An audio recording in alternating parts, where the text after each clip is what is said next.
بسم اللہ الرحمن الرحیم۔ ولایت کیسے آئے گی؟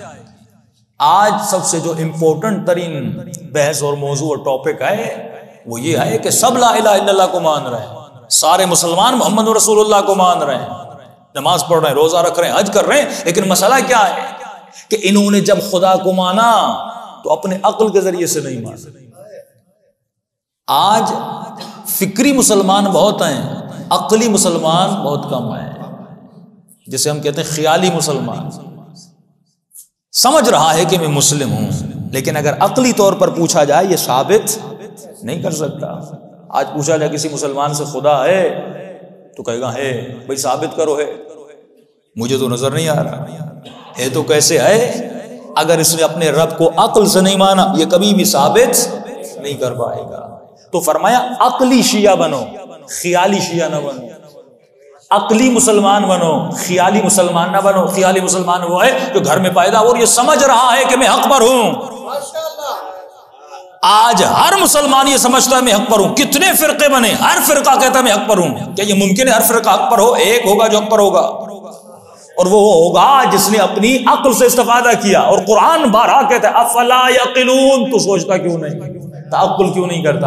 افلا یتدبرون، افلا یشعرون، افلا یفقہون۔ کتنی مرتبہ قرآن نے کہا، اور کیوں کہا؟ تاکہ انسان کی عقل کو بیدار کیا جائے، ورنہ خیالی طور پر ہر انسان اپنے لیے کوئی گھر بنا سکتا ہے، ہر انسان اپنے لیے کوئی بہت بڑا خواب بنا سکتا ہے، لیکن جسے حقیقت ملتی ہے وہ چیزیں ہیں جو عقلی چیزیں ہیں۔ خدا عقل کی سمجھ میں آتا ہے، اہل بیت عقل کے ذریعے سمجھ میں آتے ہیں۔ اس لیے فرمایا اصول دین میں تقلید حرام ہے۔ اپنے خدا کو مانو تو عقل کے ذریعے سے مانو، اپنے نبی کو مانو تو عقل کے ذریعے سے مانو۔ آج ہمارے معاشرے میں 95% جتنے مسلم ہیں وہ مسلم ہیں جن کا عقیدہ پیدائشی عقیدہ، اگر سنی ہے تو پیدائشی، اگر شیعہ ہے تو پیدائشی، اگر وہابی ہے تو پیدائشی۔ بہت کم لوگ ہیں جنہوں نے تحقیق کر کے اپنے مذہب کو مانا ہو۔ جب تو تحقیق کرے گا تو عقیدہ راسخ بنے گا، جب عقیدہ راسخ بنے گا اب تمہاری دعا میں بھی اثر ہوگا۔ بھائی 4 لوگ گئے مدینے، 4 لوگ گئے مثلاً کربلا، چاروں نے دعا کی، قبول ایک کی ہوئی۔ کیوں؟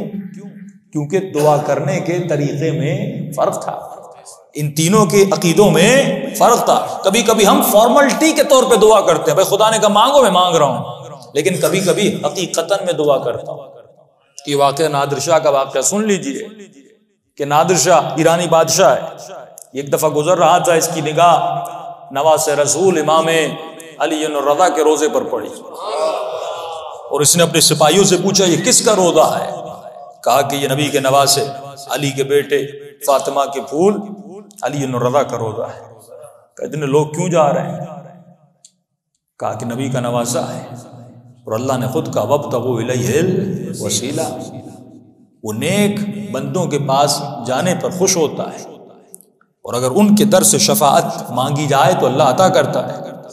اس نے وہیں گنبد کو دیکھا، کہا نہ میں آپ کو جانتا ہوں نہ مانتا ہوں، لیکن جو یہ کہہ رہے ہیں اگر واقعا ایسا ہے، میں ہندوستان جا رہا ہوں اور آپ سے دعا کر رہا ہوں کہ اگر اللہ نے آپ کے صدقے میں مجھے فتح نصیب کی، وہاں سے جتنے غنائم ملیں گے میں آ کر آپ کے حرم میں عطا کروں گا۔ آج بھی جائیے مشہد کے میوزیم میں نادر شاہ کی دی ہوئی گفٹس وہاں پر موجود ہیں، اور گیا، اس کو فتح ملی، غنائم ملے، آ کر حرم میں دیے، اب اس کا عقیدہ بنا۔ کہا یہ وہ در ہے جو عطا کرتا ہے، یہ وہ در ہے جہاں سے ملتا ہے۔ ضروری نہیں کہ کوئی بہت ساری کتابیں پڑھ لے تو اس کا عقیدہ مضبوط ہو۔ یہ معاملہ ایمان کا معاملہ ہے، کس کا کتنا یقین ہے۔ ہر انسان آگ میں کودنے کے لیے تیار نہیں ہوتا، اس کے لیے ابراہیمی دل چاہیے، اتنا مضبوط دل چاہیے۔ ہر انسان میدان جہاد میں نہیں جاتا، اس کے لیے حسینی قلب چاہیے، حسینی ارادہ چاہیے، اور یہ تب بنتا ہے جب انسان کا عقیدہ مضبوط ہو جائے۔ یعنی آج میں نے لا الہ الا اللہ کہا، اس پر راسخ عقیدہ ہو کہ واقعا کوئی خدا ہے، اور اس کے علاوہ نہ کوئی مجھے نفع دے سکتا ہے نہ کوئی نقصان دے سکتا ہے۔ اگر مجھے نقصان ملا تو وہ دیکھ رہا تھا، روکنا چاہتا تو روکتا، تو اگر ملا ہے تو مجھے اس نقصان پہ راضی ہونا چاہیے۔ اس پہ ابھی آگے آؤں گا۔ تو کہتا ہے ایک مرتبہ یہ نجف گیا، اب دور سے دیکھا، کہا یہ کس کا روزہ ہے؟ کہا کہ یہ رضا کے بھی باپ کا روزہ ہے، وہ علی الرضا تھے، یہ علی ابن ابی طالب کا روزہ ہے، امیر المومنین کا روزہ ہے۔ کہا اچھا، فضائل پڑھے لوگوں نے۔ اب بادشاہ تھا اور بادشاہ کے ساتھ ہر فرقے کے علماء ہوتے ہیں۔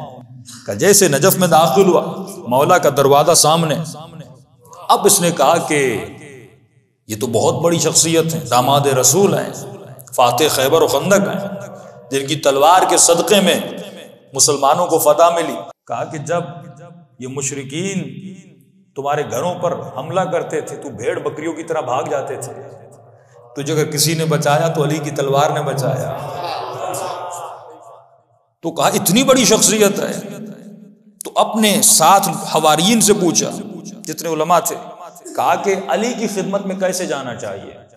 کیا گھوڑے سے اتر کے جاؤں یا گھوڑے پر سوار ہو کر جاؤں؟ اتنی بڑی بادشاہت کا مالک تھا۔ تو کسی نے کہا کہ قبلہ علی یاد بالعلی تو مر گئے ہیں، جو وہ عقیدے والے تھے۔ احترام صحیح ہے، نبی کے داماد تھے، لیکن مر گئے ہیں، ابھی یہاں پہ جسم ہے، اس کا کیسا احترام کرنا؟ اگر زندہ ہوتے، بیٹھے ہوتے تو پھر احترام کرتے۔ وہی عقیدہ کہ ہم کہتے شہید زندہ ہے، ہمارا یہ عقیدہ نہیں کہ شہید مردہ ہے۔ وَيَرْزُقُهُم مِّنْ حَيْثُ لَا يَحْتَسِبُ، اور خدا ان کو رزق بھی دیتا ہے۔ تو کہا کہ اس نے کہا کیا کروں؟ اس طرف علی والے تھے، انہوں نے کہا نہیں قبلہ، علی کے احترام میں آپ کو اترنا چاہیے، ان کے بیٹے کے صدقے میں آپ کو فتح ملی۔ تو اب یہ شش و پنج میں پڑ گیا، کروں تو کیا کروں؟ تو اس نے کہا بہترین فیصلہ کرنے والا اگر کوئی ہے تو وہ قرآن ہے۔ اب جنہوں نے کہا تھا قبلہ نہ اتریے، تو آپ استخارہ نکالیے، مجھے کیا کرنا چاہیے؟ کیا اتر کے جاؤں یا گھوڑے پر چڑھ کے جاؤں؟ انہوں نے کہا ٹھیک ہے قبلہ، قرآن کھولتے ہیں۔ اب ایک مرتبہ قرآن کھولا، قرآن میں جو پہلی آیت آئی اس میں یہ آیا کہ اے موسیٰ انک فی الوادی المقدس طویٰ فاخلع نعلیک، تو وادی مقدس میں داخل ہو چکا، اپنی جوتیاں اتار کے آگے جا۔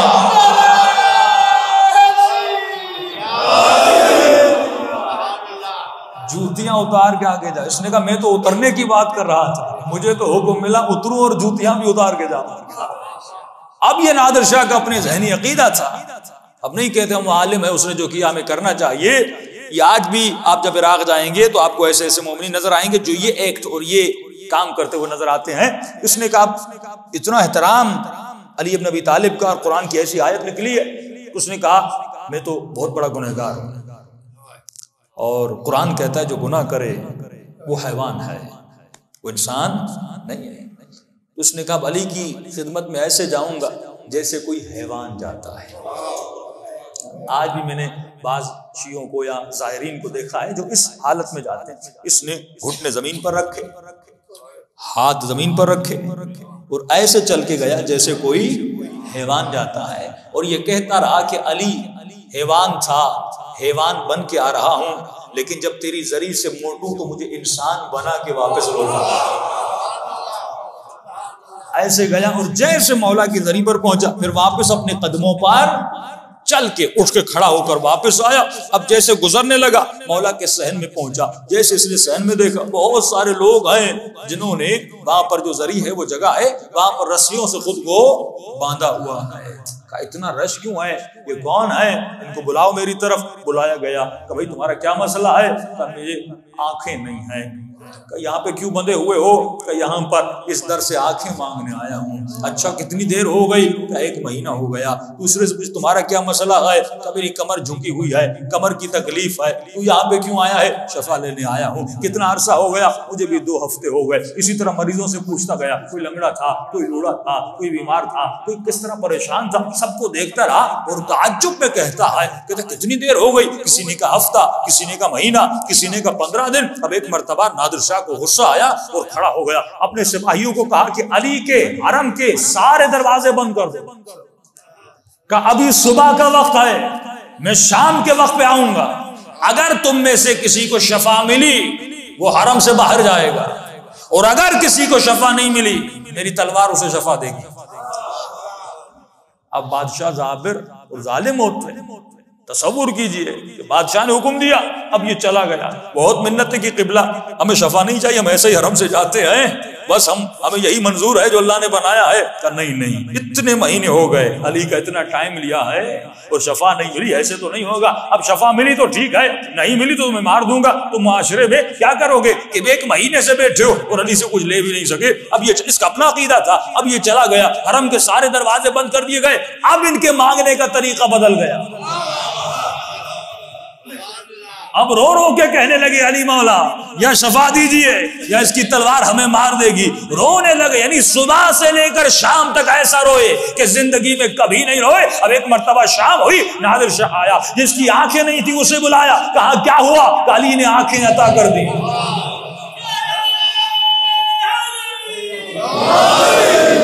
جسے کمر کا مسئلہ تھا کیا ہوا؟ کہ مجھے بھی شفا مل گئی، اسی طرح سب کو شفا مل گئی۔ تو ایک مرتبہ نادر شاہ نے کہا کہ علی کے دینے میں کمی نہیں تھی، تمہارے مانگنے میں کمی تھی۔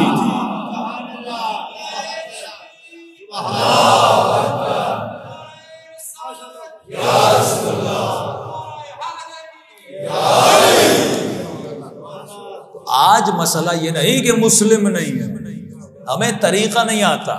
ایک تو ہمارے عقیدے بہت کمزور ہیں، بہت کمزور ہیں۔